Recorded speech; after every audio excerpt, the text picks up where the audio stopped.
Welcome back. So we are now ready to submit our assignment. So if we go to Learning Python, Chapter 2, Strings and Console Output, you'll notice there's a yellow check mark beside the first two units, and it says 100% there.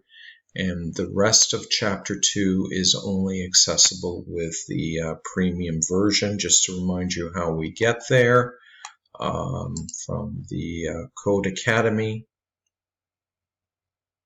Okay, so when you're finishing off in your course,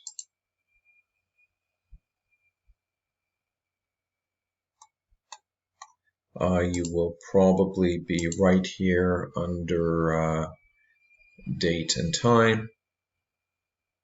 Okay, so the grand finale, that was the last part of Chapter 2 that we had to do. So just click Code Academy at the top